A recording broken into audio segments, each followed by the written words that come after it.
Hello बच्चों, आप कैसे हैं? आपका स्वागत है आपके YouTube channel RB good ideas में।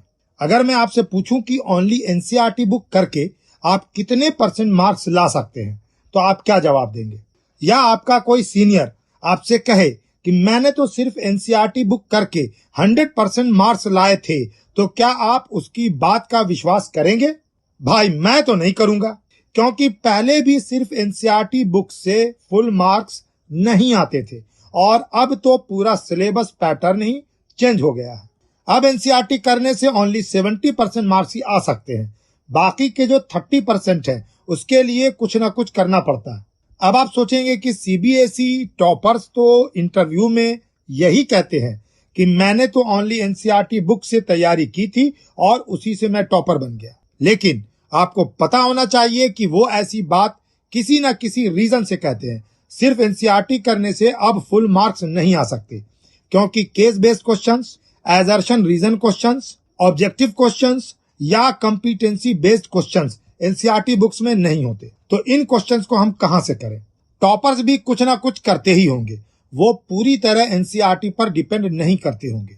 कोई साइड मटेरियल जरूर देखते होंगे, वरना फुल मार्क्स उन्हें कैसे आते? इन्हीं सब बातों को ध्यान में रखकर मैं आप सबको कुछ इंपॉर्टेंट पॉइंट्स बताऊंगा। इन पॉइंट्स को फॉलो करके एग्जाम में आपके फुल मार्क्स आएंगे।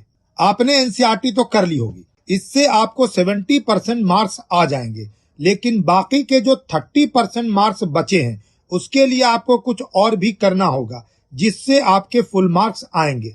इस बाकी बचे 30% के लिए आपको एनसीईआरटी एग्जाम्पलर करना होगा। एग्जाम्पलर करने से आपके एमसीक्यू क्वेश्चंस कवर हो जाएंगे।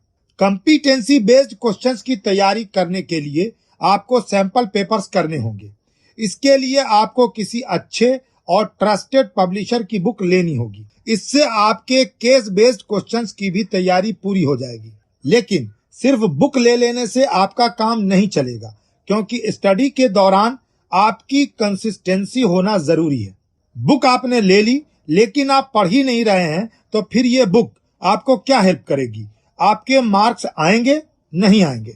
इसलिए आपको रेगुलर प्रैक्टिस करनी पड़ेगी, क्योंकि अब आपके पास दिन काफी कम बचे हैं। आपको डेली रिवीजन भी करना होगा और डेली प्रैक्टिस भी करनी होगी। यानी आपको डेली हर सब्जेक्ट पर एट लीस्ट 1.5 से 2 घंटे ईमानदारी से देने होंगे। प्रैक्टिस के लिए रैंडम टेक्निक को फॉलो करें, यानी एक क्वेश्चन एक चैप्टर से तो दूसरा क्वेश्चन किसी दूसरे चैप्टर से प्रैक्टिस करें। इस टेक्निक को आप सारे सब्जेक्ट्स पर लागू करें। अगर आप रैंडम टेक्निक से डेली 10 क्वेश्चन करते हैं, तो हर सब्जेक्ट का पूरा सिलेबस डेली रिवाइज हो जाया करेगा। साथ ही टाइम मैनेजमेंट का पूरा ख्याल रखें प्रैक्टिस करते टाइम, ताकि आपको अपना लेवल पता चल सके और आप अपनी वीकनेस दूर कर सके। क्योंकि अब बहुत ही कम टाइम बचा है। अब आपके पास 2 हफ्ते ही बचे हैं, फिर आपके पेपर्स स्टार्ट हो जाएंगे और आप उसी पर फोकस हो जाएंगे। आपको अपना लेवल पता करने या वीकनेस को दूर करने का टाइम ही नहीं मिलेगा। अभी इन 2 वीक्स में आप सारे सब्जेक्ट्स को रिवाइज कर सकते हैं और सारे फॉर्मूला को अच्छी तरह दोहरा सकते हैं। मैं तो आपको यही कहूंगा कि अब आपका एक एक दिन काफी इंपॉर्टेंट है, तो आप एनसीईआरटी के साथ साथ एग्जाम्पलर जरूर करें, सैंपल पेपर जरूर करें और टाइम मैनेजमेंट के साथ हर सब्जेक्ट को रिवाइज करें, ताकि आप अपनी वीकनेस को दूर कर सकें। क्योंकि सिर्फ एनसीईआरटी करने से आपके फुल मार्क्स नहीं आएंगे, बस आप पास कर जाएंगे। ज्यादा से ज्यादा आप 70 से 80% मार्क्स ला पाएंगे। बाकी के बचे 20% या 30% मार्क्स आप कहां से लाएंगे? इसके लिए आपको एनसीईआरटी के साथ साथ एग्जाम्पलर और सैंपल पेपर दोनों करने पड़ेंगे। इसलिए सिर्फ एनसीईआरटी पर डिपेंड ना करें, सपोर्ट मटेरियल भी करें। तो मिलते हैं नेक्स्ट वीडियो में।